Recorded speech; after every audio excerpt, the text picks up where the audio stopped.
just a city boy, born and raised in South Detroit.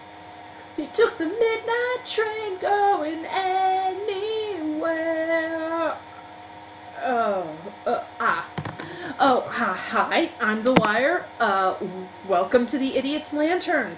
You know all those high school dramas about those attractive, popular rich kids? You know, shows like Gossip Girl, The OC, Skins, Popular, Laguna Beach, The Hills, Dawson's Creek. Some of those are actually really good shows, but all of them tend to miss what anybody who was ever actually a teenager probably learned the hard way. Despite what MTV would have you believe, attractive, popular, rich kids just being attractive, popular, and rich are, let's say, not as interesting as they look on TV.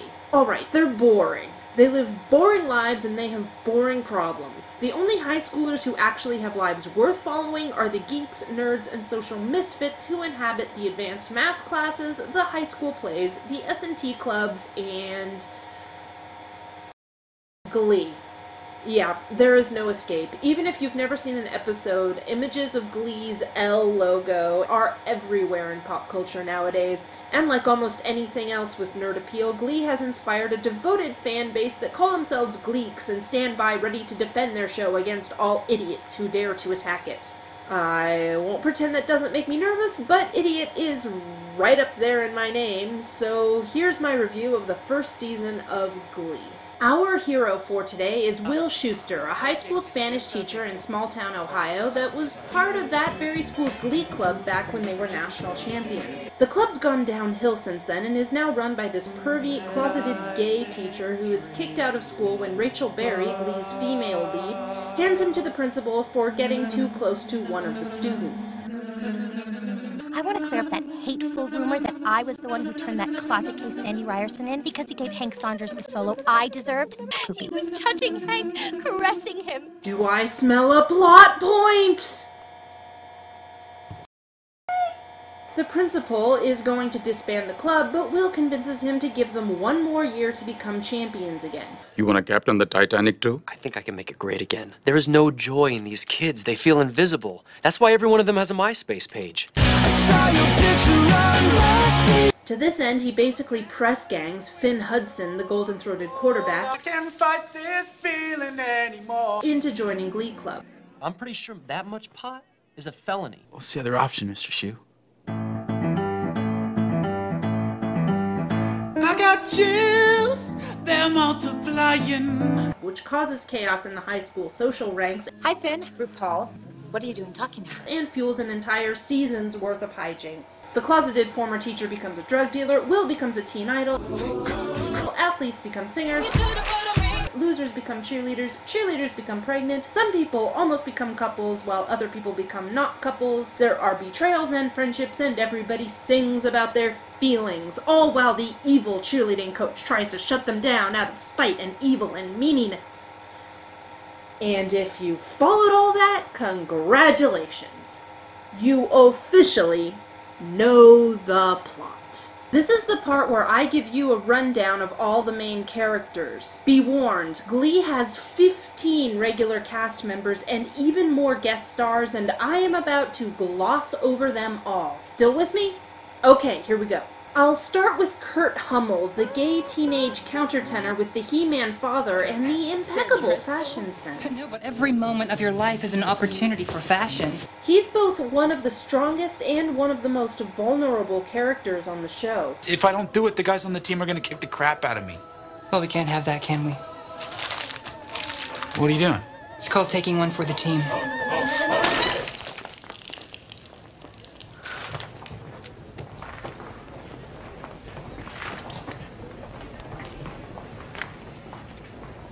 Now get out of here. And take some time to think whether or not any of your friends on the football team would have done that for you. And he gets some of the better dramatic moments as he develops a crush on Finn and deals with coming out to his he-manly man dad. It's not about a guy, is it? Because I'm not ready to have that conversation. His role was specifically written for Chris Colfer, and I bring him up first not because he's the biggest character on the show, he's not, but because he's a litmus test. If you like him, you will like Glee. If you don't, this isn't the show for you. One day, you will all work for me. Oh, who's Finn? Oh, Finn's the quarterback. You remember the one. Finn blanches at the hit his popularity takes when he starts singing and dancing in public, but he does mean well, and he cares about the people around him. You're so chivalrous. Thanks. That's a good thing, right? And because he's a hot guy who can sing, inevitably the other members of the Glee Club develop crushes on him, which causes some drama, but on the whole, he's portrayed as a good-hearted guy who may be kind of a dunce. He died in Iraq when we were fighting Osama bin Laden the first time. But is trying really, really hard to become a responsible adult. He's played by Corey Monteith, an actor who's been bouncing around TV for a while, but this is his first big role. I beg your pardon? If this show has an icon, it is this lady. Sue Sylvester, the cheerleading coach who's a cross between a spitting cobra and General Zod. She seems to have two missions in life: to win cheerleading competitions and to destroy the Glee Club. I will not be satisfied until Glee Club is disbanded. To me, and there are people out there who will debate this point, this makes her a villain, even if she does have a close bond with her Down syndrome sister. And even if she, spoiler tag, saves the day at the end of the series for reasons I still don't really understand. And spoiler tag! Yeah, to call her character inconsistent is understating it. But it doesn't matter. She is played by Jane Lynch, and it is impossible for Jane Lynch not to be awesome. She is one of Christopher Guest's cabal of shapeshifters, and she plays Sue like this is the role that she was born for. Look at me. Even in the heat of battle, I'm so elegant. The woman delivers. Will Schuster, the Spanish teacher who leads the Glee Club, is played by Broadway veteran Matthew Morrison, who looks like the love child of Simon Baker and Cher, and acts like Neil Patrick Harris playing Mr. Rogers. He's so clean-cut and wholesome, large doses of him can give you cavities. Hey, don't be late for rehearsal this afternoon. Okay. All right. And the only thing he loves more than singing and dancing is teaching. When he makes mistakes, they are for the right reasons. Well, except for the whole planting drugs on a 16-year-old thing, but nobody holds that against him. I'm a teacher, and a really good one. Mr. Shu is kind, considerate, and wants his students to believe in themselves and do good things in the world. In short, he is very, very close to being boring. But he's a necessary kind of boring. Every high school show needs at least one adult character like this. I guess I'm gonna have to show these guys how it's done.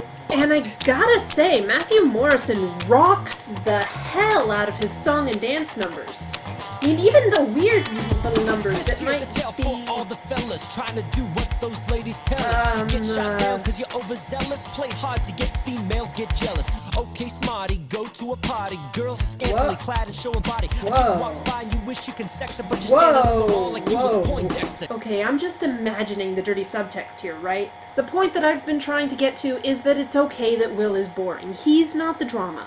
The drama is all around him. And damn, does Schuster ever get some drama in his terrifying wife, Terry. There's my baby. Played by Jessalyn Gilsing. First she thinks she's pregnant. Then she finds out she's not, but she's afraid that Will's affection for Glee Club is going to pull him away from her, so she fakes being pregnant. I can't tell Will. I can't. He already has one foot out the door. This baby's the only reason he's still here. Then when one of Will's students gets pregnant for real, Terry tries to secretly adopt the baby. What kind of prenatal vitamins are you taking? Yeah. Here. 3 times a day, or your baby will be ugly. By the way, enjoy that one bottle of pills, because apparently, as far as Terry's concerned, that's all the support you need. It's gonna be your baby. Which means I'm gonna be paying the bills for 18 years. I think you can handle 9 months. I mean, I get that she does what she does out of love, because their marriage apparently needs Will to be miserable in order to work. And I know that she doesn't actually kill anyone or gnaw on any bones. Look out for bones. So she probably shouldn't alarm me as much as she does, but I can't help it. We've got to put a stop to this so that I can get out of here. The student whose baby she tries to,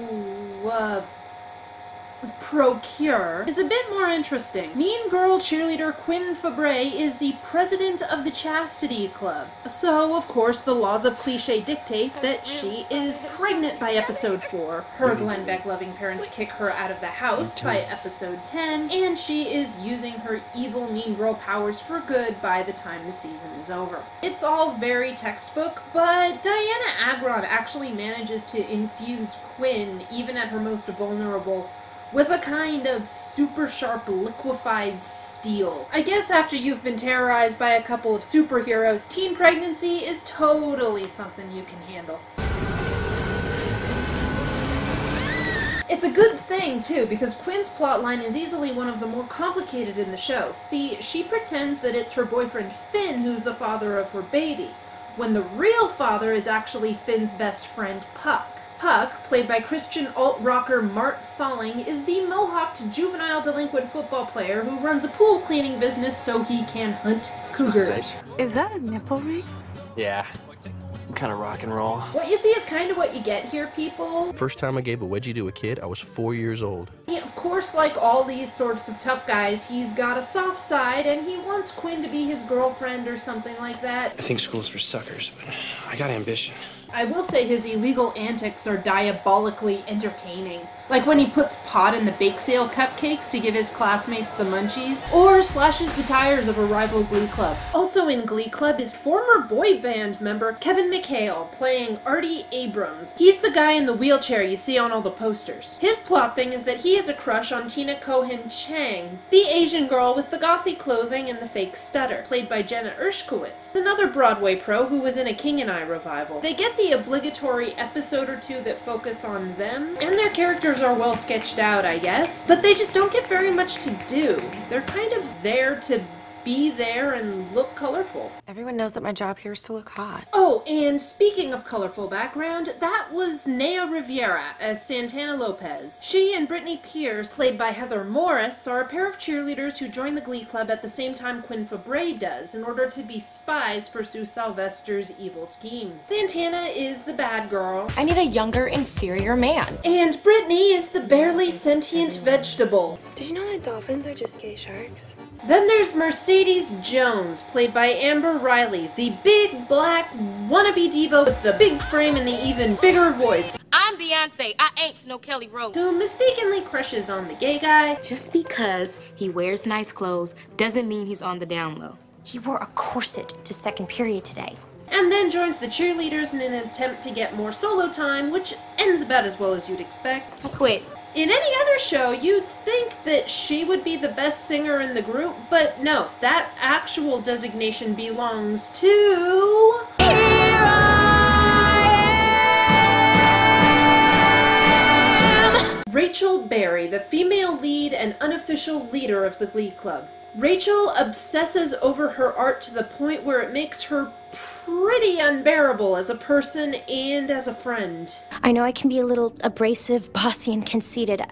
I'm just hurt that you chose to judge me on that rather than on my talent. She wants that spotlight. She wants it. She needs it. And for reasons that any of you obnoxious, self-styled creative types may find uncomfortably familiar. Being a part of something special makes you special, right? She was written for the rapid-fire dialogue and huge Broadway voice of Leah Michele, who was in that super depressing Broadway play with the German kids and the punk rock. A curious development, though. Rachel is allegedly a candidate for most unpopular girl in school, but she still manages to date the jock, the bad boy, and the star of a rival Glee Club before season 1 wraps up. Oh, and by the way, that rival star is played by Leah Michele's old castmate from Spring Awakening, Jonathan Groff. Oh, and that rival Glee Club is led by Idina Menzel. And Kristen Chenoweth is Will's drunken, washed-up former classmate. John Lloyd Young downs cough syrup and chops his thumbs off in woodshop. Neil Patrick Harris won an Emmy for his one-episode stint as an embittered former Glee rival of Will's. Something I didn't even know you could win an Emmy for, but I guess when you are Neil Patrick Harris, all things are possible. Basically, if you're at all into Broadway, the cameos on this show will make you a very special kind of happy. And speaking of Broadway... Ooh, transition! Isn't this supposed to be a musical? Enough about this plot stuff, what about the music? Some 85% of this cast comes either from Broadway proper or from a background very full of musical theater. And Broadway has a specific kind of sound. It's huge, it's rangy, it's very emotive, and it's very, very difficult to sing. To be in a show. But if the music of Glee proves anything, it's that sort of very highly trained, rangy voice is not necessarily always the best fit for pop music. Especially when it's pop like... Get down, girl, go ahead, get down. Get down, girl, go ahead, get down. Get down, girl, go ahead, get down. Get down, girl, go ahead. Get on out there and dance. Dance, I said. Cecil and Pepper's here, and we're in effect. Want you to push it, babe. Cooling by day, then at night, working up a sweat. Come on, girl. Yeah, that's actually happening.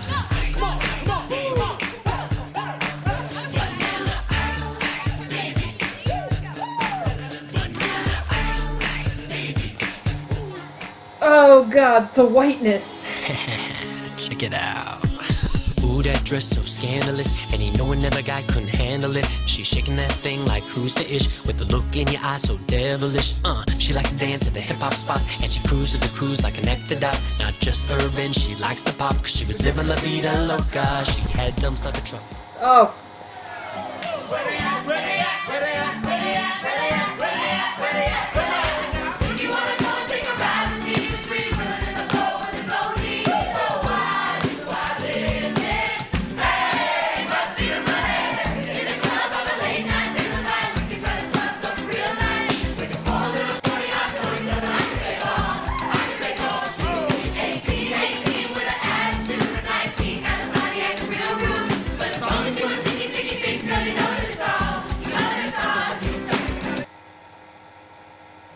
What?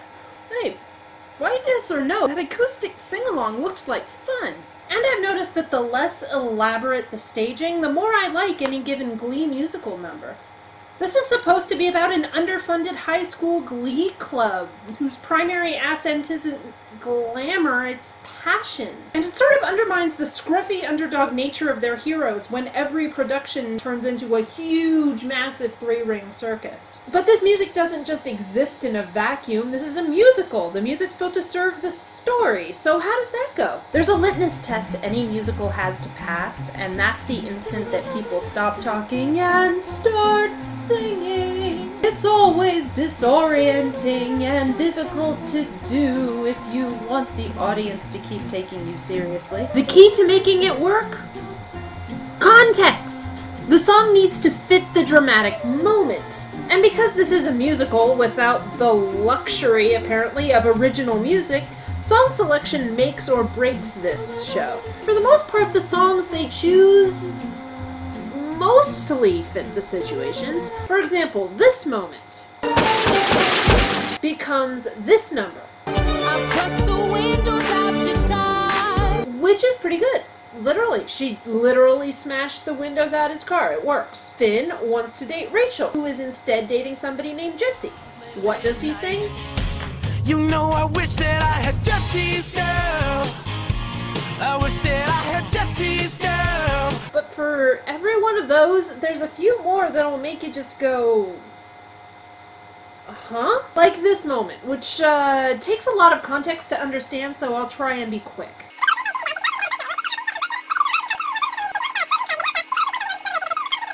And the song they pick is... I'll get him hot and show him what I got. Carry my, no, he can't read my poker face. I totally saw that song as a heartfelt mother-daughter tribute. Didn't you? This show has also gotten a lot of press for allegedly exposing kids to songs they may not otherwise hear, but that sounds like bull to me. The song list never strays far from show tunes or top 40 radio, and it's not like Journey, Lady Gaga, or Madonna really need more exposure. Come get me when they devote an episode to peaches. That'll impress me. So, Glee. It's not a bad show. The writing is occasionally witty. This is totally gonna get Robert Pattinson's attention. Oh, hey! The characters are colorful, and the plot is a guilty sort of high-calorie affair. And I was able to actually watch every episode of this show multiple times in order to make this without wanting to harm myself or anybody else. And that's a point in any show's favor. But if you asked me if the whole show was worth all of the hype that it gets, I would have to honestly say, no. It's amusing, and occasionally it's even moving, but it's fluff.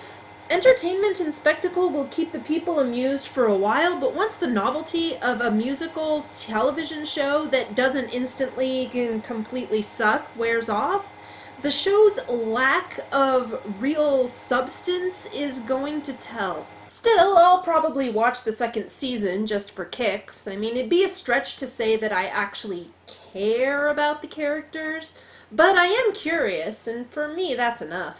Is it a great show? One for the ages? No, probably not, but if you want to check your brain and your musical good taste at the door and just jump around the room for a while, then this show is as good an excuse as any. And it's worth it to check it out just for the novelty of it. There is nothing else like Glee on TV right now. I'm TheWire. Thanks for watching The Idiot's Lantern.